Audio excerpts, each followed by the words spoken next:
Hello friends, நான் தான் உங்களோட ஏபி. நேத்திக்கு சென்னை முழுக்கல தமிழ்நாடு முழுக்க ஒரே ஒரு விஷயத்தை பற்றி தான் பேசிக்கிட்டு இருக்காங்க.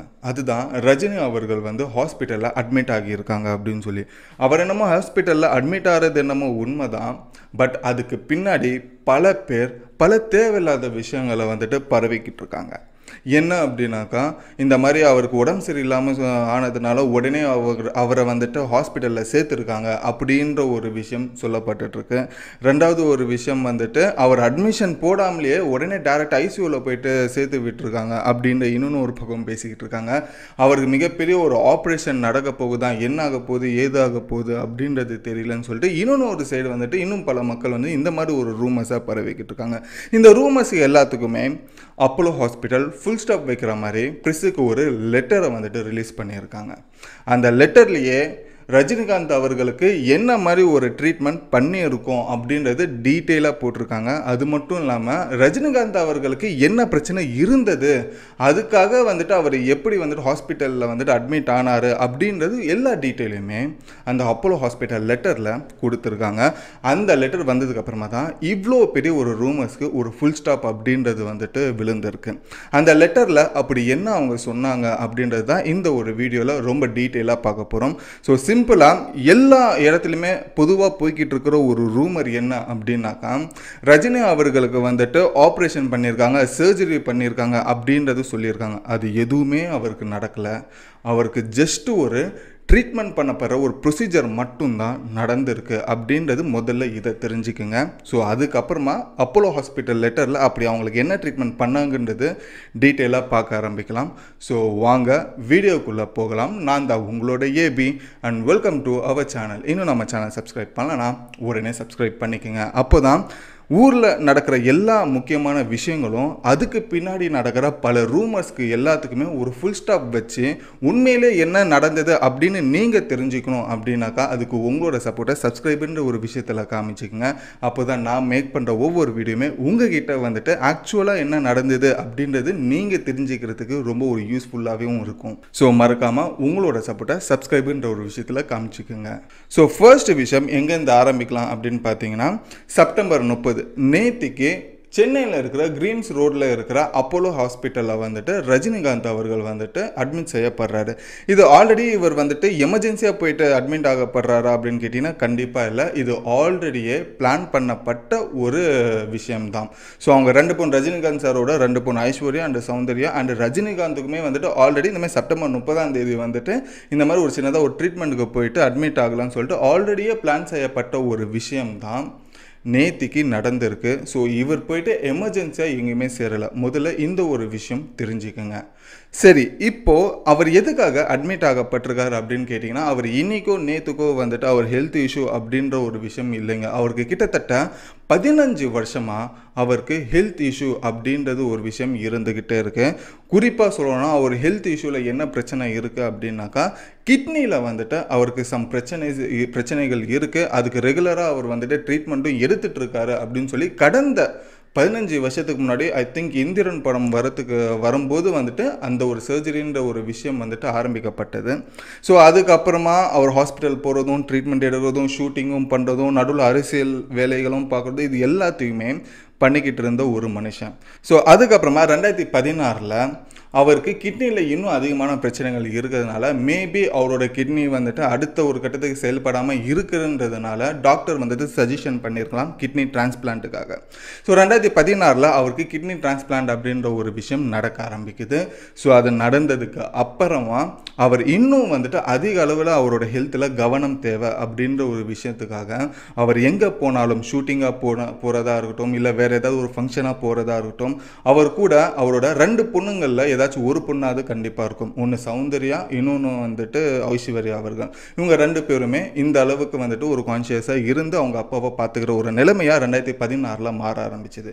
ஸோ அதுக்கப்புறமா டிரான்ஸ்பிளான்ட் பண்ணதுக்கு அப்புறமா அவரோட ஹெல்த்துன்ற ஒரு கேருன்றது அவர் குடும்பத்தில் இருக்கிறவங்க எல்லாருக்குமே ரொம்ப ஒரு முக்கியமான ஒரு விஷயமா இருந்தது. ஏன்னா ஒரு கிட்னி டிரான்ஸ்பிளான்ட் அப்படின்ற ஒரு விஷயம் பண்ண ஆரம்பிச்சுட்டோம்னா நம்ம சுவாசிக்கிறதுல இருந்து நம்ம குடிக்கிற தண்ணியிலேருந்து ஏதாவது ஒரு ஒரு சின்ன இன்ஃபெக்ஷனோ இல்லை ஒரு சின்னதாக ஏதாச்சும் ஒரு டிசீஸோ வந்தது அப்படின்னாக்கா அது அவரோட மிகப்பெரிய ஒரு விஷயமா அவரோட உடம்புக்கே ஒரு ஆபத்தாக மாறக்கூடிய ஒரு வாய்ப்புகள் அதிகமாக இருக்குது. ஏன்னா கிட்னி டிரான்ஸ்பிளான்ட்டோ இல்லை ஆர்கன் டிரான்ஸ்பிளான்ட் எது நடந்தாலும் அவர் வந்துட்டு அந்த ஒரு எதிர்ப்பு சக்தின்றது அவங்களோட உடம்புல ரொம்பவே குறைஞ்சி போயிடும். ஸோ அந்த மாதிரி எதிர்ப்பு சக்திகள் குறைய ஆரம்பிச்சது அப்படின்னாக்கா நம்ம உடம்புல ஸோ ரொம்ப சீக்கிரத்தில் ஏதாவது ஒரு நோய் ஈஸியாக தாக்கிடும். ஓகேங்களா? ஸோ இதெல்லாம் 2016 நடக்க ஆரம்பிச்சது. நம்ம 2020 கொரோனா கோவிடை வந்துட்டு தாண்டி இருக்கும். ஸோ கொரோனாவில் அவர் எந்த அளவுக்கு பாதுகாப்பாக இருந்திருக்கணுன்றதை பாருங்கள். ஸோ கொரோனாலாம் தாண்டி மனுஷன் இன்னைக்கு டிசம்பர் 2024 12 அவரோட பர்த்டே. ஸோ கிட்டத்தட்ட அவர் 74 வயசை தொட போகிறாரு. ஸோ 74 வயசுலையுமே மனுஷன் மாசா பயங்கரமாக இப்போவும் ஒரு 2 படம் கையில் வச்சுக்கிட்டு கூலி அண்டு வேட்டையன் அப்படின்னு சொல்லப்படுற ஒரு மிகப்பெரிய ஒரு எதிர்பார்க்கக்கூடிய ஒரு 2 படங்களில் நடிச்சுக்கிட்டு இருக்காருன்னா ஒரு சாதாரண விஷயம்ன்றது கிடையாது. கிட்டத்தட்ட 15 வருஷமாக இந்த ஒரு ஹெல்த் கேரை வச்சு தான் ஹெல்த் இஷ்யூ வச்சு தான் அவர் இவ்வளோ வருஷம் வந்துட்டு எல்லா படங்களுமே பண்ணிக்கிட்டு இருக்காரு அப்படின்றது இட்ஸ் மைண்ட் ப்ளோவிங் அப்படின்ற ஒரு விஷயம் தான் சொல்லணும். பட் இதை தாண்டி இப்போது ரீசண்டாக வந்துட்டு அவருக்கு மறுபடியும் ஒரு மூச்சு திணறல் மாதிரியோ ஒரு நெஞ்சு வலி மாதிரியோ வர ஆரம்பிச்சது. பட் இது அடிக்கடி வர ஆரம்பிக்கிறத நோட்டீஸ் பண்ண அவர் சரி ஓகே அவர் ஆல்ரெடி வேட்டையன் படம் முடிஞ்சிச்சு, கூலி படம் போய்கிட்டு இருக்கு.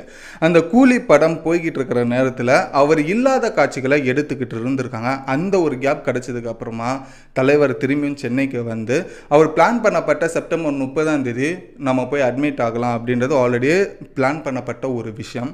அந்த பிளான் பண்ண மாதிரியே அவரும் 30 வந்துட்டு ஹாஸ்பிட்டலில் அட்மிட் ஆகிருக்காரு. ஸோ இதுதான் நடந்திருக்கு. சரி, ஹாஸ்பிட்டல் அட்மிட் ஆனதுக்கு அப்புறமா பல ரூமர்ஸ் இருந்தது. அதுக்கு எல்லாத்தையுமே நான் ஃபர்ஸ்ட் ஃபுல் ஸ்டாப் வச்சிட்டேன். சரி, ஆக்சுவலி வந்துட்டு அவருக்கு என்ன மாதிரி ட்ரீட்மெண்ட் நடக்க ஆரம்பிச்சது அப்படின்றது பார்த்தோன்னா அப்போலோ ஹாஸ்பிட்டலே ஒரு லெட்டர் கொடுத்துருக்காங்க இந்த மாதிரி ரூமர்ஸ்க்கெல்லாம் ஒரு ஃபுல் ஸ்டாப் வைக்கிறதுக்காக. என்ன அப்படின்னாக்கா மாதிரி செப்டம்பர் 30 கிரீம்ஸ் ரோட்டில் இருக்கிற அப்போலோ ஹாஸ்பிட்டலில் இவர் அட்மிட் ஆகியிருக்காரு. ஸோ அவருக்கு பொறுத்த வரைக்கும் ஹார்ட்டுக்கு போகிற அந்த பிளட் வெசலில் வந்துட்டு ஒரு சின்னதாக ஒரு வந்துட்டு ஸ்வெல்லிங் இருக்குது. அதை வந்துட்டு நாங்கள் ஜஸ்ட் ஒரு ப்ரொசீஜர் மூலியமாக அதை சரி பண்ணியிருக்கோம். ஸோ நாங்கள் என்ன பண்ணணும்னு நினச்சோமோ அந்த ட்ரீட்மெண்ட் அது நல்லபடியாக முடிஞ்சிருக்கு. எந்த ஒரு கவலையுமே இல்லை. அவருமே நல்லா இருக்காரு. இன்னும் ஒரு 2 நாளில் வந்துட்டு அவர் வீட்டுக்குமே வந்துடுவார்னு சொல்லி அந்த அப்போலோ ஹாஸ்பிட்டல் மூலியமா வந்த ஒரு லெட்டர் வந்துட்டு பப்ளிக்கில் வர ஆரம்பிச்சது. ஸோ அதுக்கப்புறமா தான் இந்த ரூமர்ஸ்க்கு எல்லாத்துக்குமே ஒரு ஃபுல் ஸ்டாப்ன்றதும் விழுந்தது. ஸோ அதுக்கப்புறமா என்ன ஆச்சுன்னா இது 30 சர்ஜரி அந்த ப்ரொசீஜர் அப்படின்ற ஒரு விஷயம் நடந்தது. இது 1 அந்த லெட்டர் அப்படின்றது வந்தது. ஸோ 2 நாள் கணக்குன்னு பார்த்தோன்னா ஸோ டெஃபினட்டாக நாளைக்கு 3 அப்படின்ற ஒரு விஷயம் அவர் வீட்டுக்குன்றதே வந்துடுவார். ஸோ இதுதான் அவருக்கு நடத்தப்பட்ட ஒரு ட்ரீட்மெண்ட் அப்படின்ற ஒரு விஷயம் தெரிஞ்சுக்கோங்க. அவர் ஒன்றும் திடீர்னு போயிட்டு ஐசியூலையோ இல்லை பெரிய ஆப்ரேஷன்ஸோ எதுவும் இல்லை, எமர்ஜென்சியாக போயிட்டு அட்மிட்டும் எதுவுமே ஆகலை. ஸோ இதை முதல்ல நம்ம தெரிஞ்சுக்கணும். ஸோ அதுக்கப்புறமா இவரோட விஷயம் ஹாஸ்பிட்டலில் அட்மிட் ஆகுறதுன்றது தெரிஞ்சதுக்கப்புறமா நம்மளோட தமிழ்நாட்டில் பல மினிஸ்டர்ஸ் வந்துட்டு அவருக்கு வந்துட்டு சீக்கிரமாக உங்களுக்கு உடம்பு சரியாகி நீங்கள் சீக்கிரமாக வீட்டுக்கு வரணும் அப்படின்ற மாதிரி ஒரு சில விஷயங்களுமே சொல்லியிருக்காங்க. அதுக்கப்புறமா நம்ம நாட்டு சிஎம் ஸ்டாலின் அவர்களுமே வந்துட்டு அவரோட நண்பரான ரஜினிகாந்துக்கு வந்துட்டு அவருமே ஒரு ட்விட்டர் ஒன்று போட்டிருக்காரு. ஸோ சீக்கிரமாக நீங்கள் சரியாக குணமாகி வீட்டுக்கு வரணும் அப்படின்றத வந்துட்டு நான் வேண்டிக்கிறேன் அப்படின்ற மாதிரி சிஎம்மும் வந்துட்டு அந்த நட்போட விஷயத்துக்காக அவருமே வந்துட்டு இந்த ஒரு விஷயத்த சொல்லியிருக்காரு. ஸோ இதில் ஸ்டாலின் அவர்களுக்குமே ரஜினிகாந்த் அவர்களுக்குமே இருக்கிற நட்பை வந்துட்டு நல்லாவே காட்டுது. அதுக்கப்புறமா பல மினிஸ்டர்ஸ் கூட அவர் எப்படி இருந்திருக்காரு ஒரு நட்புணர்வோடுன்ற ஒரு விஷயமுமே தெரிய ஆரம்பிக்குது. ஸோ இதுதான் ரஜினிகாந்த் அவர்களுக்கு நடந்த ஒரு விஷயம். ஸோ இந்த ஒரு விஷயத்தில் நான் கேட்கப்படுற கேள்வி உங்ககிட்ட ஒன்று தான். ரஜினிகாந்த் அப்படின்ற போது இப்போது என்னோட வயசில் இருந்தாலும் சரி, இப்போ எனக்கு ஆல்மோஸ்ட் ஒரு 25-26 ஆகுதுன்னு வச்சிங்களேன், எனக்கு கீழே இருக்கிறவங்களா இருந்தாலும் சரி 22-20 அந்த மாதிரி எல்லாருமே ரஜினிகாந்த் படம் அப்படின்றது வந்துட்டு பார்த்துருப்போம். பட் அவரோட படத்தில் அவரோட ஐக்கானே ஸ்டைல் அப்படின்ற ஒரு விஷயம், அந்த ஸ்டைலையுமே தாண்டி அவர் ஒரு நல்ல மனிதர் அப்படின்றது சமுதாயத்துக்கு எல்லாருக்குமே தெரியும். பட் எல்லாரோட லைஃப்லேயுமே அவர் ஏதாச்சும் ஒரு இம்பேக்ட் அப்படின்ற ஒரு விஷயம் கொடுத்துருப்பார். ஏதாச்சும் ஒரு இன்ஸ்பிரேஷன் அவரை பார்த்து நம்ம ஆகியிருப்போம். இல்லை அவரோட ஸ்டைலில் வந்துட்டு நம்ம காப்பி பண்ணி ஏதாச்சும் எங்கேயாவது வந்துட்டு நம்ம இம்ப்ளிமெண்ட் பண்ணியிருப்போம். இல்லை அவரோட மேனரிசமாவது நம்மளுக்கு தெரியாமலே நம்ம யூஸ் பண்ணியிருப்போம். இல்லை அவரோட டைலாக்காவது நமக்கே வந்துட்டு சிச்சுவேஷனில் வந்துட்டு ஒரு மோட்டிவேட்டாக பேசுகிறதுக்கு பயன்பட்டிருக்கும். ஸோ இந்த மாதிரி ரஜினிகாந்த் அவர்கள் வந்துட்டு நம்மளோட எல்லாரோட லைஃப்லேயுமே வந்துட்டு ஒரு இம்பேக்ட் கொடுக்குற ஒரு ஆளாக இருப்பார் அப்படின்ற ஒரு விஷயம் இருக்கட்டும். உங்களோட லைஃப்பில் அவர் எந்த ஒரு விஷயத்துக்கு இன்ஸ்பிரேஷனாக இருந்திருக்காரு, இம்பேக்டாக இருந்திருக்காரு. அவர் யூஸ் பண்ண டைலாக் நீங்கள் அடிக்கடி சொல்கிற ஒரு டைலாக் என்னவா இருக்கும், இல்லை அவரோட மேனரிசம் நீங்கள் என்னவா வந்துட்டு உங்கள் லைஃப்பில் யூஸ் பண்ணியிருப்பீங்க அப்படின்றது ஏதாச்சும் ரஜினிகாந்தோட சாயல் உங்ககிட்ட இருக்குதுன்னா அந்த சாயல் என்னவா இருக்குதுன்றது கமெண்ட்டில் சொல்லுங்கள். ரொம்ப ஒரு இன்ட்ரெஸ்டிங்கான ஒரு கேள்வி, அது படிக்கிறதுக்கு நானும் ரொம்ப ஆவலாக இருக்கேன். ஸோ எனக்கு பொறுத்த வரைக்கும் வந்துட்டு நான் சொல்லப்படுற ஒரே ஒரு விஷயம் என்னென்னா, எனக்கு எப்போ ஒரு டிமோட்டிவேட் ஆனாலுமே ஒரே ஒரு டைலாக் மட்டும் தான் சொல்லுவேன், போடா அந்த ஆண்டவனே நம்ம பக்கம் இருக்கான் அப்படின்ற ஒரு விஷயம். ஸோ இதுதான் எனக்கு ரொம்ப ஃபேவரட்டாக வந்துட்டு அவரோட படத்தில் எனக்கு ரொம்ப ஒரு இம்பேக்டாக இருக்கிற ஒரு டைலாக். ஸோ உங்களுக்கு அந்த மாதிரி என்ன இருக்குதுன்றதையும் கமெண்ட்டில் சொல்லுங்கள். சுவாரஸ்யமாக இருக்கும், படித்து தெரிஞ்சுப்போம். ஸோ இதுதான் ஃப்ரெண்ட்ஸ் ரஜினிகாந்த் அவர்களோட விஷயம். ஸோ இந்த இன்ஃபர்மேஷன் யூஸ்ஃபுல்லாக இருந்ததுன்னா லைக் பண்ணிக்கோங்க. ஸோ இன்னும் நம்ம சேனல் சப்ஸ்கிரைப் பண்ணலாம், சப்ஸ்கிரைப் பண்ணிக்கோங்க.